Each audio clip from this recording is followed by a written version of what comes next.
So in the lecture today we are going to do a review of the sections 1, 4, 1, 5, 1, 6, 3, 1, 3, 2. In section 1, 4 we learned about inverses and elementary matrices.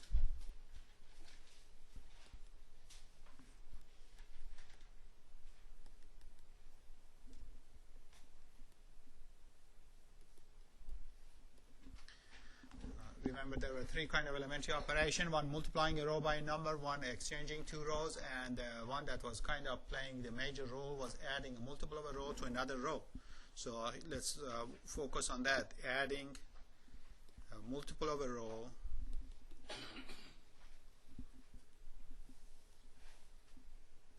to another row. So the idea is that we have some arbitrary matrix. Let's say here's my arbitrary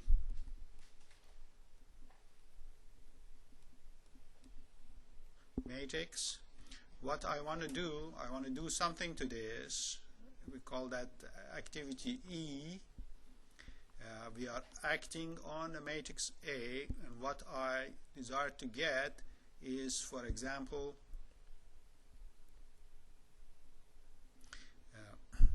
adding 4 times the first, let's say 3 times 4th row added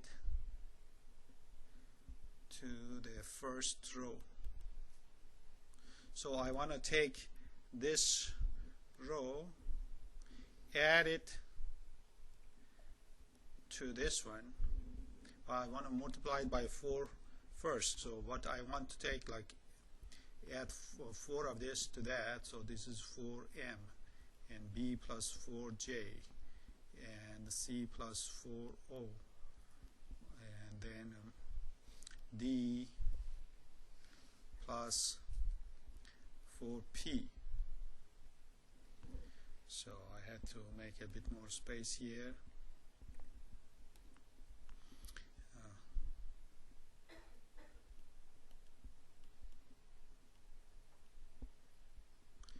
Of course, everybody else stays put. We are just doing one activity at a time.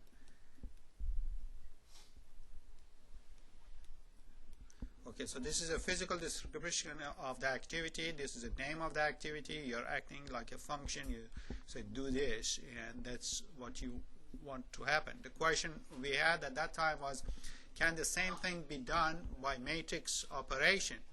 Meaning, is there a matrix multiplication that would do the same thing? So the question is there a matrix, let's call it E, such that multiplying A and E has the same effect?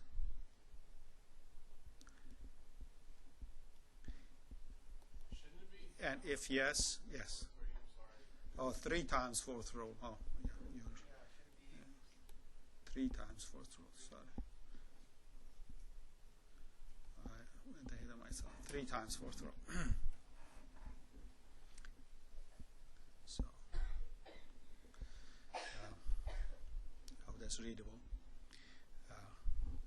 What matrix operation has the same effect, and should it be done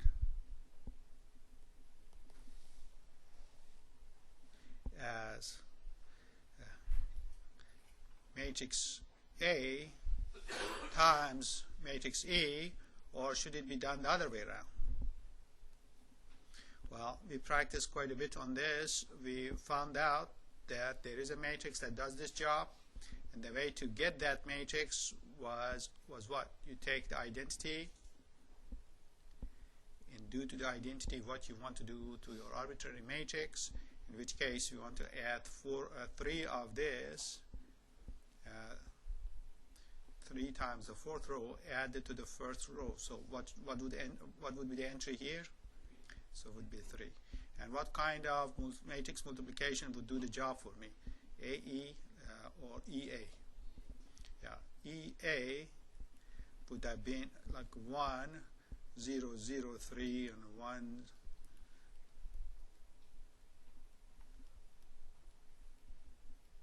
If you take this and multiply with A, B, C, D, E, F, G, H, I, J, K, L, M, N, O, P, the net result of this is that when you are multiplying this, when you multiply with either of these columns, what it does is that it takes 1 of the first and 3 of the last. So automatically it does this: A plus 3M, B plus 3.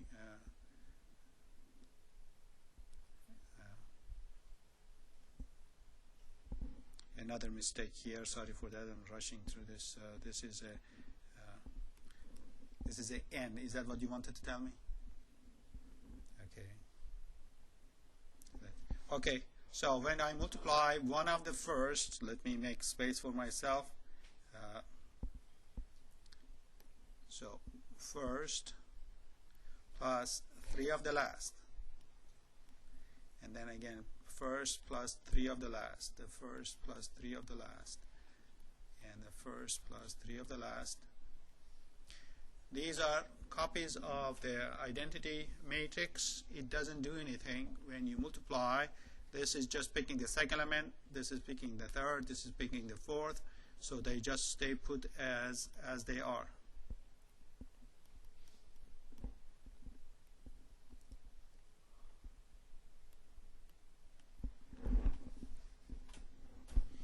Okay.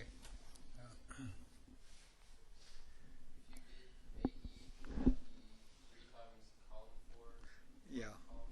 Just to remind you, A times E has the effect of adding 3 times 4th column to the first column.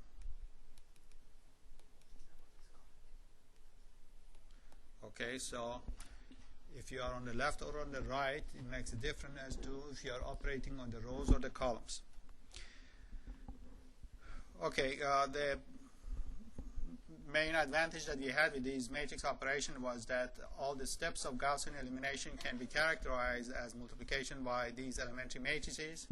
So when we go through that Gaussian elimination, we can just create a string of these elementary matrices and talk about matrix multiplication instead of those verbal descriptions of adding rows to rows or exchanging them and so on and so forth. That came in handy when we talked about inverse of matrices. Let's just go ahead, practice the idea of finding inverse of a given matrix.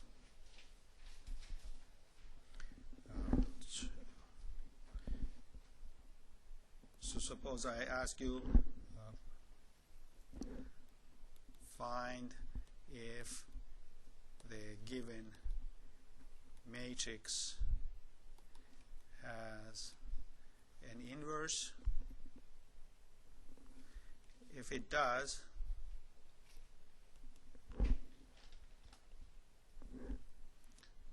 find the inverse.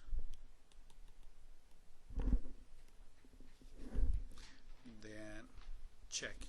So I'm given some matrix here. Let's pick an easy one, but you make sure you practice a few more. So this is our matrix. We want to find its inverse. We said our standard procedure is to augment this thing with the identity. Our general strategy is to apply elementary operation until this becomes identity.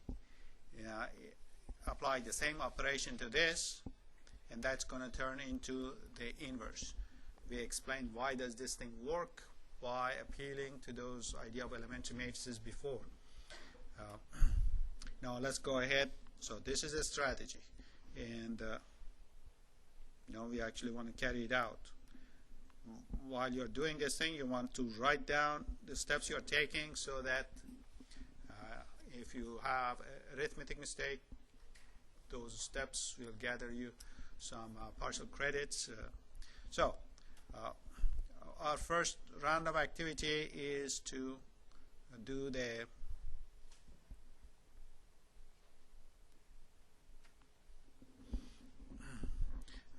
we want to create an echelon form. To create the echelon form, we go through these columns one at a time.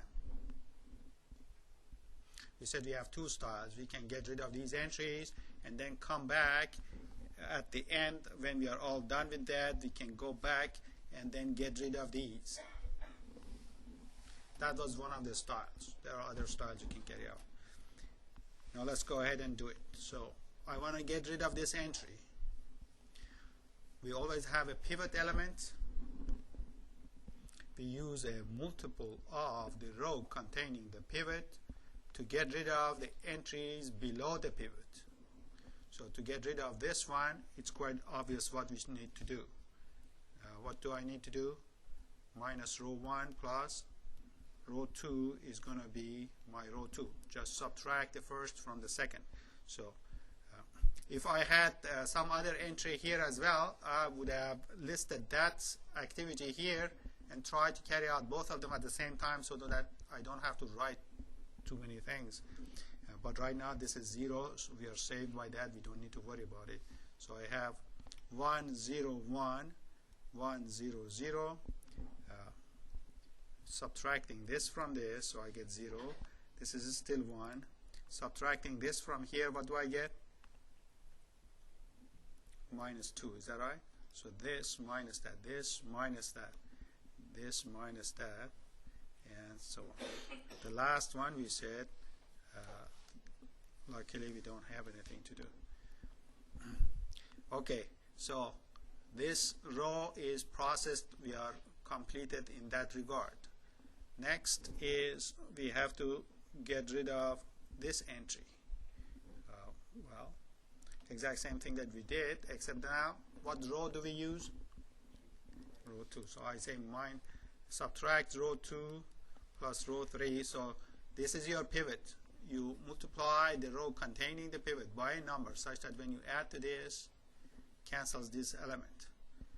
And we gave simple recipes for what number it is. So these two rows are not touched. This minus that, so that's going to be 0 0. What entry do I arrive at here? 2. This minus that will be 1. This minus that is minus 1. And this is 1. Okay. Now again, there are several options depending on how you want to get around with dealing with fractions and so on and so forth. So you can be a little bit creative, or you can just try to go systematically. Systematically, I'll try to turn this thing into 1.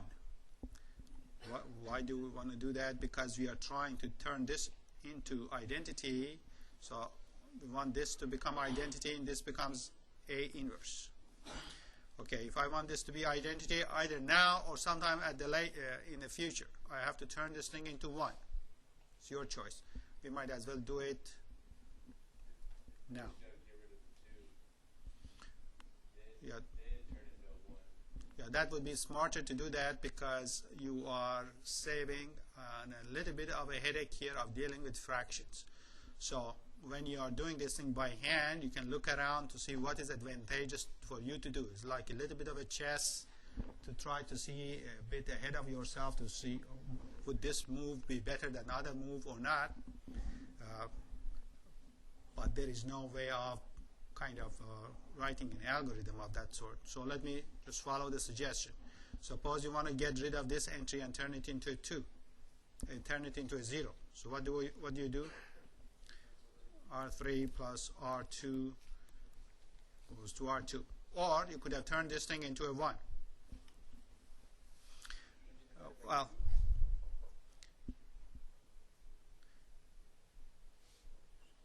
here we still have this problem. Question?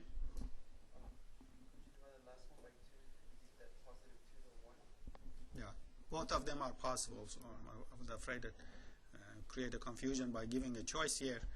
but let me do it both ways. I add this thing to that entry, so I'll have 1 1. This is 2. If I add it, I get 0. How do I get rid of 1?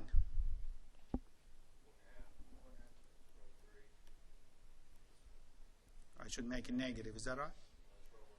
Plus row 1 gives row 1. So let's do it this way. Let's do this one first. I'm just adding these two rows. So that is going to give me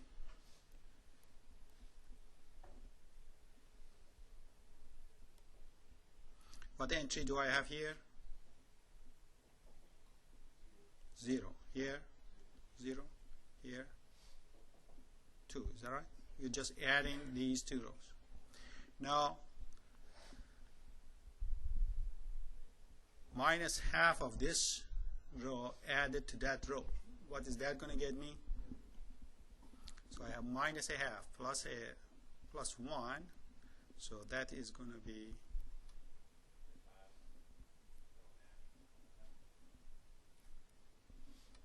minus half of this, but it becomes plus a half, and this, it's plus a half. Minus half of this one plus that entry is going to be minus a half. Okay. Now we have to do that thing anyway. Now we just a suggestion that was there. Why don't you turn the 2 into 1? What should I do now? 1/2 row 3 has to be our new row 3. So you have 1 0 0 1/2 1/2 minus a half 0 1 0 0 0 2 0 0. This 2 becomes a 1. However, this also becomes a half. This becomes minus a half. This becomes a half.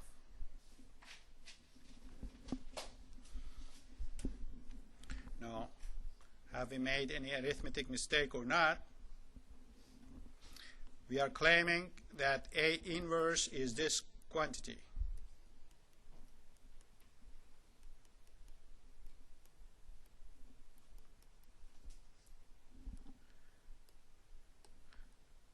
What's a more sensible way of writing this thing?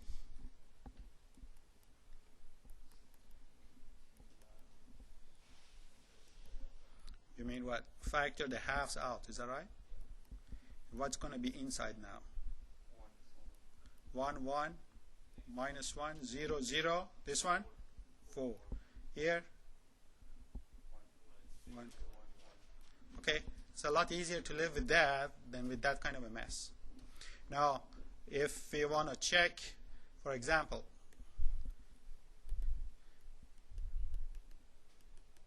is it the product equal to minus 1? So what was our original A? A was 1 0 1 1 1 minus 1 0 1 0. I want to multiply this thing by, now I pull the 1/2 outside.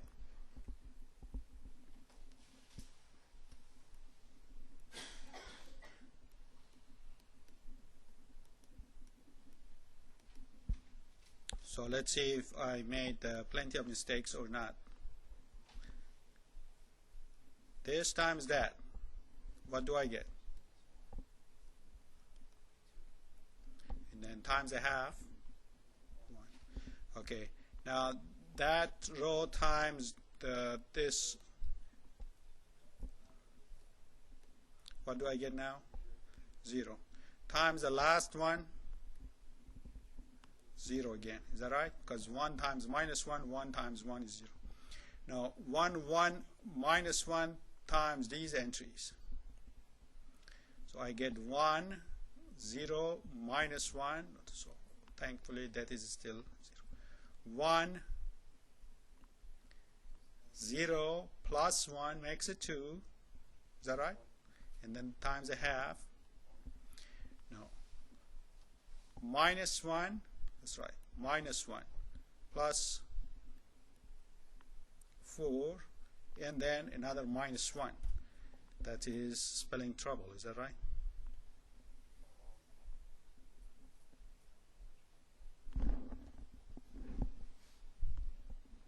So Did anybody notice a mistake here? This is, what am I getting here? I'm getting a 1 here. Is that right?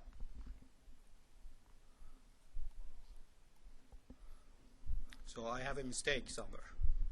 Let's go ahead and see what else is could be wrong. 0, 1, 0 times that is 0, times this one, that is 0, 0, 1, 0. 4 divided by this, and again I am getting a 2. So I do have a mistake some places. Let's go back and see where.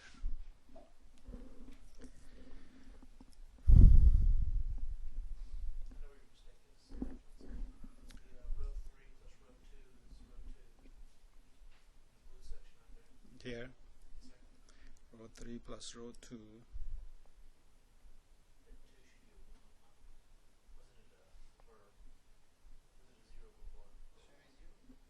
Oh, this entry here was 0. No, let's see. Yeah, here's my mistake.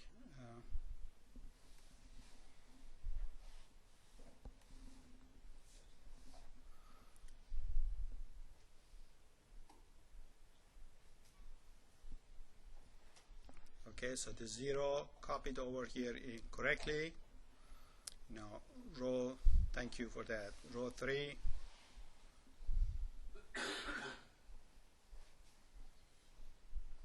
So this entry has to be 1, is that right?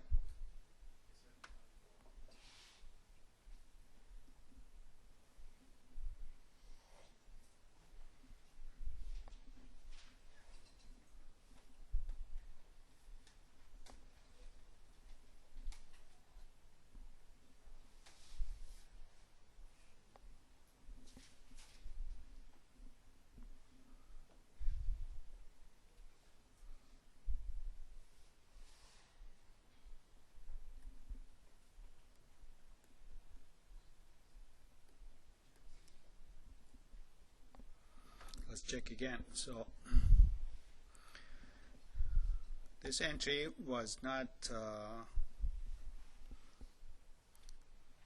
row 2 times column 3, so I'll have minus 1, and this is going to be 2. So that one gets fixed up, and this times that, I'll have 1 times 2 divided by 2, and that also becomes 1. Okay, so sorry for my mistake. Now we are okay in claiming that this is our inverse. Okay, that was an example of finding inverses.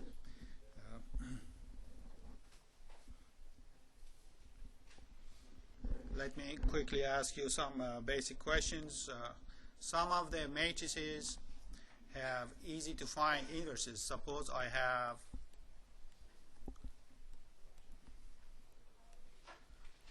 we don't have to go through the whole process to figure out the inverse. Sometimes you can just figure it out by inspection. You can quickly guess based on things that we have seen, especially using elementary operation, or just carrying trial and error in your mind. So, like for example, for a diagonal matrix, inverse is simply inverse of diagonals. Especially if one of them were 0, that inverse would not be defined and the inverse matrix would not exist. So if I had something like this, 2, 3, 0, what do you say for A? These are zeros. So A inverse for this one, you say what? No, does not exist, because when you come to here, you'll end up just 1 over 0, which does not exist.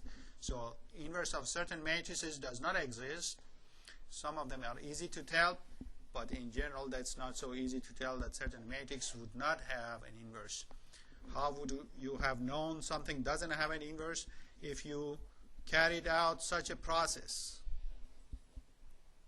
and you could not arrive at identity on this left hand side, which is caused by having a 0 on the diagonal and everything underneath it also 0. So you don't have a non-zero pivot to work with. If it so happens that at certain stage when you are working on these sub-diagonal entries, if pivot is 0 and everything below that is also 0, okay, if pivot is 0 and everything below it also 0, but there is no way of creating identity out of this matrix anymore, and then the matrix does not have an inverse. But in that case, you have to go through a whole process to figure out something doesn't have an inverse. Sometimes you can tell that situation right off the bat. Some other matrices, we learn about their inverses by quick inspection. Suppose I have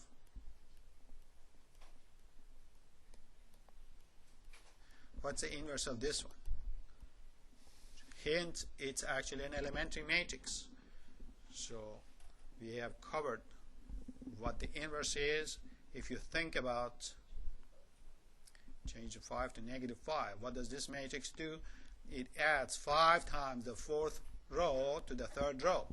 The inverse operation of that is adding -5 times the 4th row to the 2nd row. So simply the inverse of this matrix is done by exchanging this to its own negative, as opposed to going through the whole Gaussian elimination thing. So these are just essentially some shortcuts here and there that you can apply to find out the inverses of particularly looking matrices. You can take a look at some of the problems on page 55 to see more examples of special cases, things that are a little bit easier to do than the general. After this, we had section 1.5. In section 1.5, we talked about taking a matrix and converting it to its LU factorization. That was in case that there was no exchange operation. In case that you had to permute the rows of A, you said, okay, do all of your permutation ahead. Keep a track of all the exchanges you do in a so-called permutation matrix. Then you are guaranteed to have a LU factorization. So this is possibly having some exchange operations in your Gaussian elimination steps. Who was L? L was a lower triangular matrix with 1s on the diagonal, 0, some items underneath, 0 above. U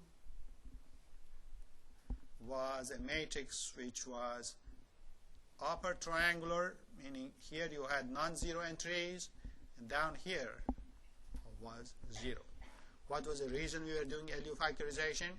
In case you had to solve, so the why of this is that if you want to solve AX equal to B, and your B could be changing day to day, but your A is fixed. Okay, you have certain process that is fixed here, but the load that you are putting on it, that one could be different. Well, instead of doing Gaussian elimination from scratch every time, you keep a record of it. The LU is just a way of keeping record of what you do in the Gaussian elimination. Once you do that, solving the problem for various B's is going to be a lot cheaper than doing everything from scratch. For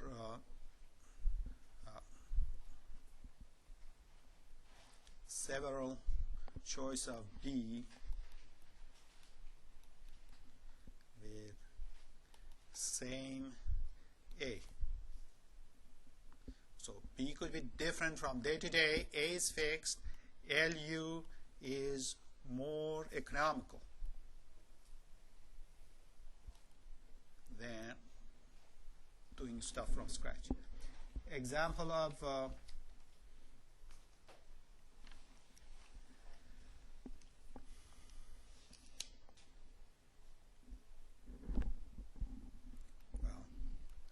here's a problem, say problem 4 from page 68, that is section 1 5. Since we have some matrix A, it's 5 1 2 10 3 8 minus 10 4 minus 7. Objective is to break it out as L times U. The book gives you a little bit of a hint.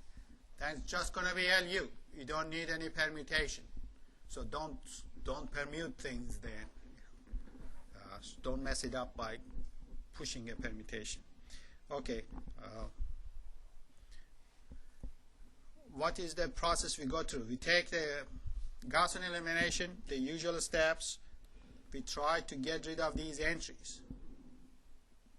The multiples that show up, they are going to tell us what entry is going to show up in the L matrix. How does that happen? So let's go. So I try to get rid of 10. How do I get rid of 10? Minus twice row 1 plus row 2 has to be my new entry on row 2. How do I get rid of minus 10?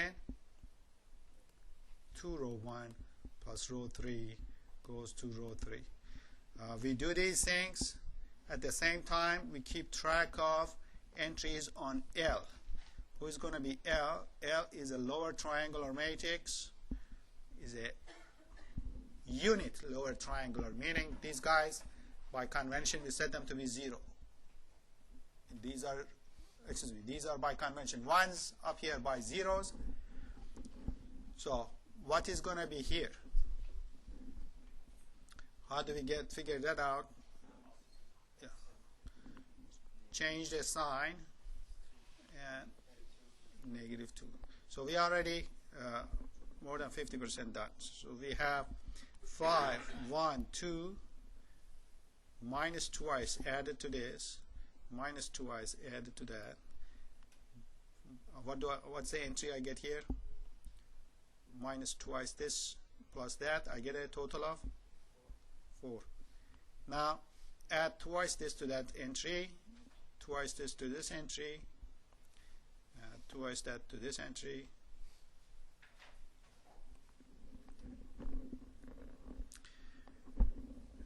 Who is next?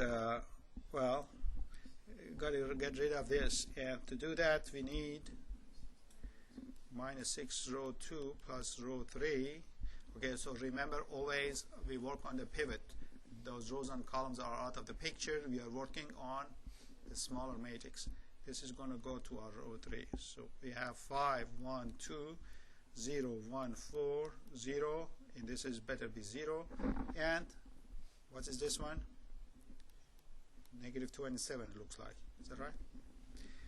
So what does that tell me about this entry here?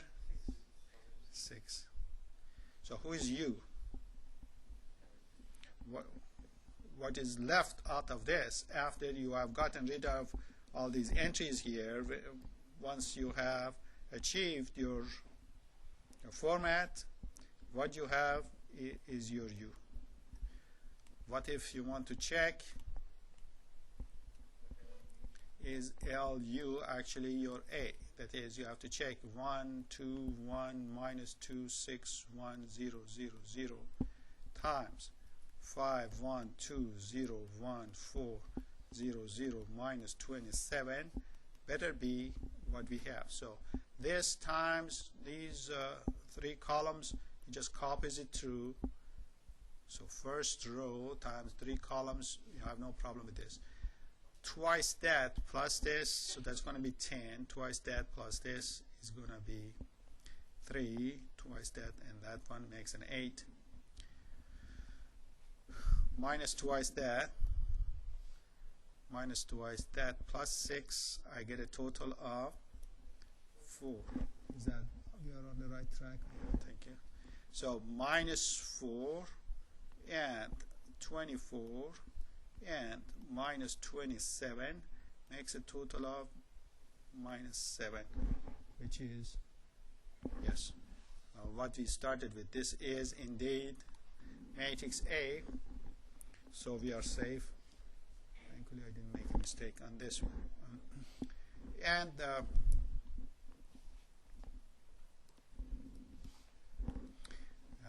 in some problems you want to put this thing,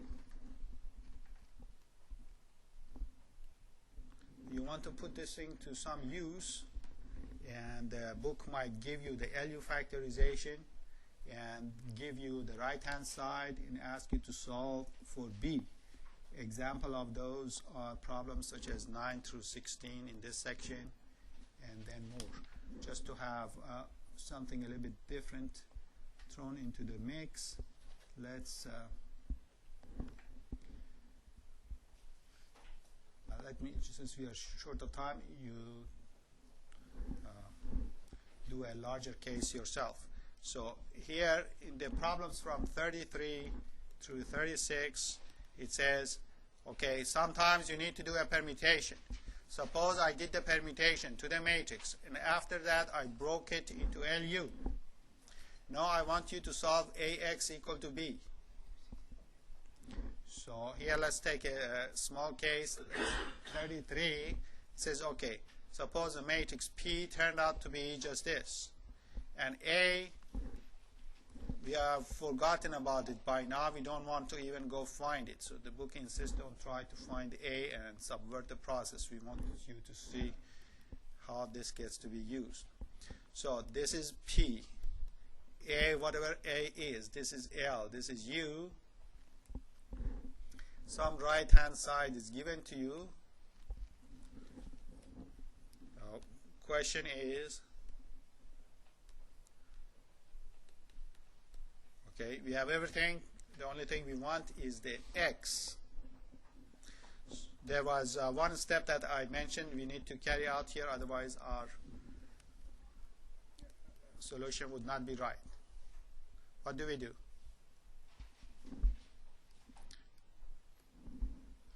Okay, we want to bring the P into the picture. So I multiply both sides by P.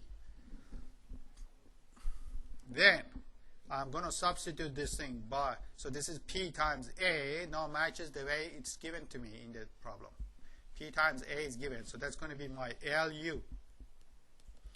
P times B, I should keep remembering that I shouldn't use this B as it is.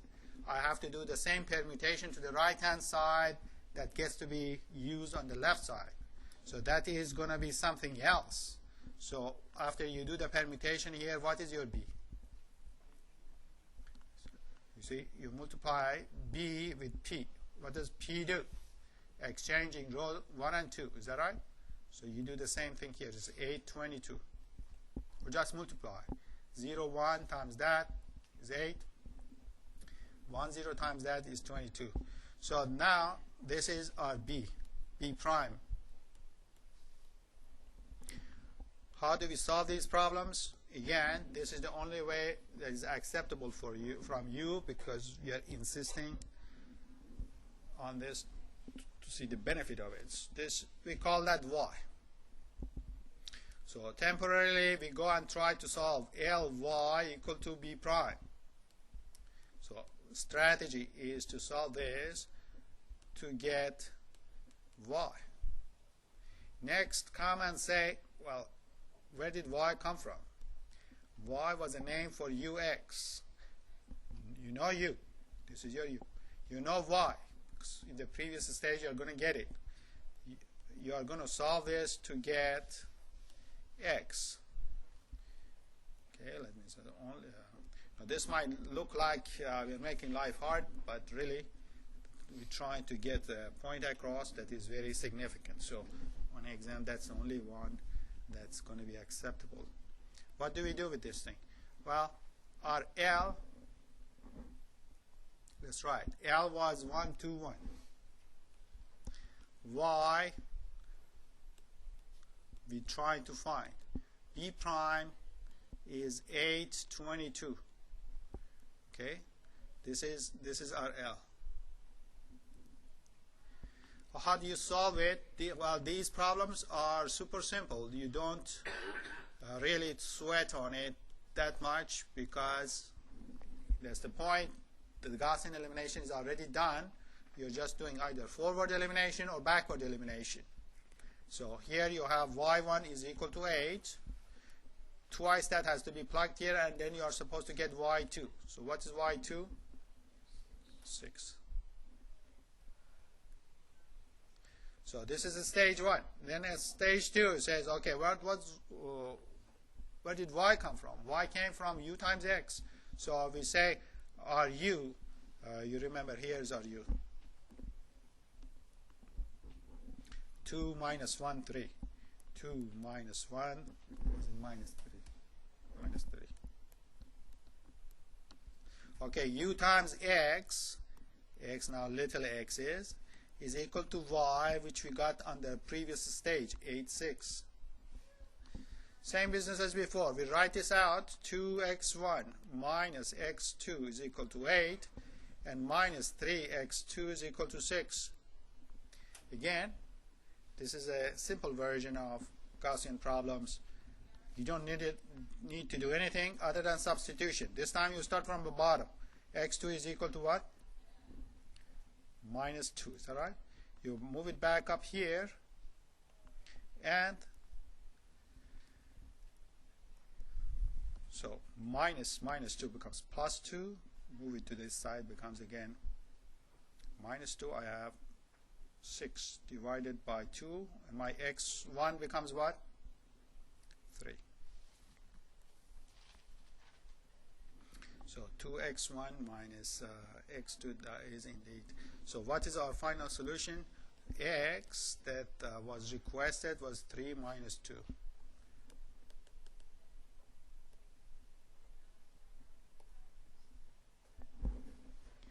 And so on. So you do a few more problems from this section. We did 1-6. We talked about transpose. We talked about symmetry. So if I have a matrix A, like A, B, C, D, E, F, its transpose shown by A